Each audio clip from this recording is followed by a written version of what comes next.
is back in second place, just hiccuped over the last there, but there's no second and third really. King of the Lot and Bruce Dowling are back in third, then Auntie Dot and Imedina. But you can see Eamon Tierney has got this race well sewn up as they come up the famous Cheltenham hill, and what must they have been thinking then? Bandaged, but they tell me that's just for a precaution. Well, he's trained by Paul James, and earlier Julian asked him if that big win came as a surprise. No. It was planned really. We came to Cheltenham to win it, and he was an improved horse since he's been front running anyway.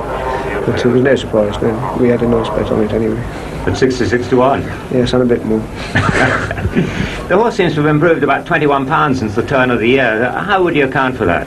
I think he's just matured. You know, it's front running tactics suit him now. When we had him first, he wouldn't settle, and but he's just matured now, and he's taken to his racing, and he really enjoys it.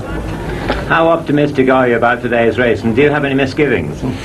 Well, he jumps very fast, which is be to his benefit because there's one or two not very good jumpers in it. I think it's a very open race. It's who's best on the day. I think he's very well anyway. Yes, very confident trainer. He's 6 to 1 from 13 to 2. Good to see the smaller trainers having a crack and a good chance. This is one of the many Irish-bred horses in the race by De Cooser out of Miss Pear, and I can tell you that this one was bred by a fella called Mr. Timoney from Draperstown in County Derry. Now off to number 9, which is Captain Moore there in the well-known colours of Peter Pillar. This fellow's by Welsh Captain, who stands at Stratford-on-Avon. The former jump jockey Richard Evans stands him, and of course very versatile stallion because he's also responsible for Ski Captain, that good sprinter on the flat. Well, Captain Moore has set up a tremendous sequence now, but he's certainly taking on a lot today, and we'll see exactly how good he is. Certainly Arthur Stevenson doesn't send him down for nothing, and he's 7 to 1 from 6 to 1. But he's won his only 4 races this season. He took his last 3 last season and won 2 before that, so his record is very good indeed. They've been at places like Wetherby, Carlisle, Sedgefield, and now this is the test. But he's only got to carry 10 stone 5 today. Kenny Johnson, the only amateur in the race, but a very able amateur he is. Number 7 is Cuddy Dale, finished 6th in this race last year and broke down, but he's come out and had 1 run this year, finished 3rd, ran well, he is fancied. John Guise is up on the stand, so let's go. Oh, well, in actual fact, that'll take a minute or two to repair. It's going to be fast, you know. We've got 5 confirmed front runners in this, or horses who like to be forcing the pace. So you can imagine that's why they were all heads over the tape and ready to go. Let's have a quick look at the market. And Clever Folly is still the favourite, 5 to 1. New Hayland 6 to 1, and 7 to 1, 3 of them. New Hayland gone to 13 to 2. Captain Moore, Foos Lady and Currydale are 7s, and is 10 to 1 bar. Now Richard Dunwoody lining up there on the inside. He rode a treble yesterday. I went in after racing, and there he was in the sweat box, absolutely losing his weight for this ride today. He's had to put up a pound overweight at 10 stone 1, but you know, you think it's all glory, don't you, riding these great trebles at Cheltenham, and there was the poor man sitting when everyone else had gone home, wetting buckets for today's race. And you can see he's hardly got a saddle underneath him, but he won't need it. Great horseman, all he wants is something to keep his stirrup irons on, and Tharum Bar certainly has an each-way chance. John Upson, who owns and trains him, has had 17 winners so far this season, and Duddy's on 37 himself. Well, Shaw Metal, one of those who likes to bowl along, took the tape with him, and this one is ridden by Graham McCourt for Ginger McCain. Ginger, who's got a lovely string of horses, and in a fortnight's time moves from his famous Southport yard, and he's just going down into Cheshire, beautiful part of Cheshire. He'll certainly enjoy that. Multum Impavo, number 11 in the light yellow colours there. Now this is a funny little horse. He's got bags of ability. He's tiny, as you can see for him yourself, but he does come up with a double handful and then doesn't always produce it. Expect this one to come very late, but the way they're going to run this race, it'll suit this horse. Norman Williamson can tuck in behind. 4 is Joint Sovereignty, who won it a year ago. He's owned by Wally Braid, who bought this horse specifically for the Seagram Grand National, but sadly no fairy tale there. He's 33 to 1 from 25s. He's now with John Wilson, who trains at Ayr Racecourse, and Michael Bowlby gets the ride. Well, Joint Sovereignty had a nasty experience in his horse box, got down before he last ran, and might have twinged his old back. He's always had a few old problems, you know. Jimmy Fitzgerald used to train this fellow and train him very well. So did Philip Hobbs in order to win this race 12 months ago. He was then ridden by Graham McCourt, who's on Shaw Metal today. Well, it's a very open race with Clever Folly 9-2, New Hayland 13-2, sevens we've got Foos Lady and Cuddy Dale, and 15-2 Captain Moore 10-1 bar. Sir John Guise as the starter, waiting patiently while the tape is being fixed. I doubt whether they'll incur his wrath again, so let's go and join Peter. Yeah, they're asked to turn. They're running. They're off. Wigtown Bay is just a little bit slow away. And Tharan Bar is one of the first to show as they come to the first, with Foos Lady right up there, Shaw Metal going to join them, and Cuddy Dale as well. And they're all safely over the first of the 15 fences, although Clever Folly made a mistake there, and Shaw Metal has gone on. From Wingspan on the outside, and then comes Cuddy Dale and Clever Folly, and then Tharan Bar. Behind them is Foos Lady. And the back marker is Wigtown Bay.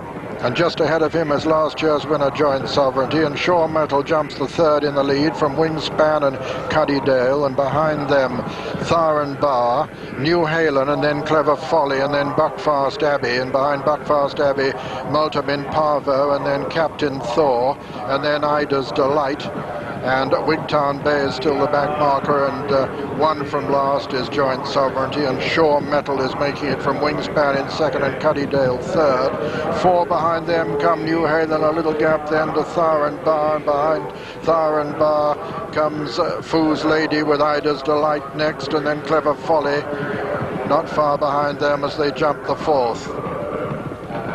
And all safely over it, though Wigtown Bay was very clumsy at it, and Wingspan has come to take it up now. Wingspan jumps the fifth in the lead from Shaw Metal. Then comes New Hayland and Cuddy Dale, and behind them Clever Folly and Ida's Delight and Foos Lady and Tharan Bar over on the far side.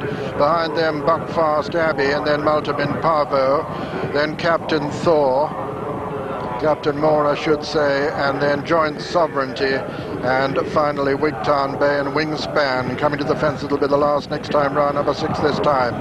In the lead by about 2 lengths from Shaw Metal in second, and New Hayland jumps it third, and Foos Lady 4, and Clever Folly 5 and 6, Cuddy Dale on the outside. Then comes Buckfast Abbey and Ida's Delight near us too, as a Multimin Parvo on the far side.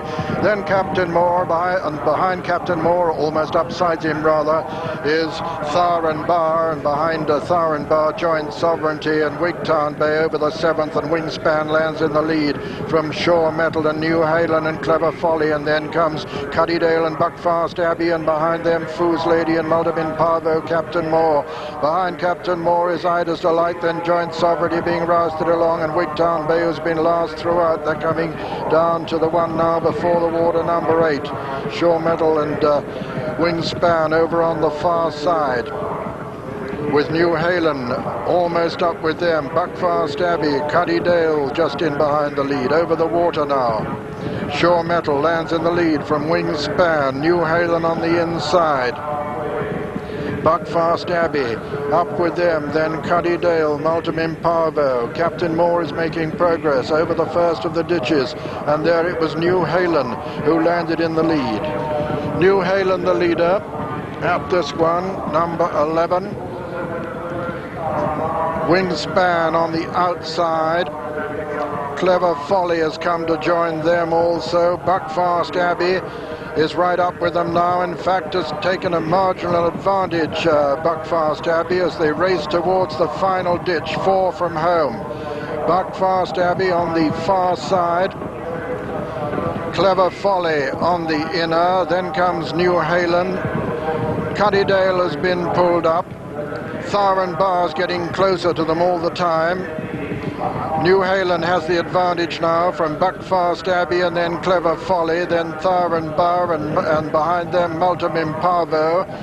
and behind them Foo's Lady, then Wingspan, who's lost a lot of ground, and Captain Moore, who's got a lot to do to try and get on terms with them. 3 from home, and it's New Halen the leader from Buckfast Abbey on the far side. And Buckfast Abbey has nearly gone there, left New Halen clear. Multivin Parvo travelling strongly in second though, and then comes Tharan Bar just in behind them as they come down now towards the second last, and New Halen is going to jump it 2 lengths clear of Multivin Parvo. Tharan Bar and Richard Dunwoody still very much in contention though in third, and now Multivin Parvo comes to take it up on the inside. Multivin Parvo now and New Halen, these two. Tharan Bar's now under pressure, then comes Clever Folly racing to the final fence, and as they do so in the Mackesson, Multivin Parvo has stormed clear and looks as though he's only got to jump it.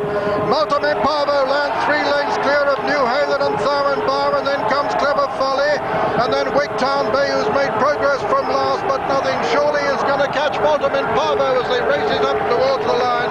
Multivin Parvo and Norman Williamson win it in dramatic style. Second is Tharan Bar, third New Halen, 4 Wigtown Bay, 5 Clever Folly, 6 Foo's Lady, 7 is Joint Sovereignty, 8 Wingspan, 9 Captain Moore. Behind Captain Moore was Ida's Delight, and then Shore Metal. And so the result of the 31st running of the Mackesson Gold Cup. First, number 11, Multivin Parvo, owned by Mr. Alan Parker, trained by John Edwards and ridden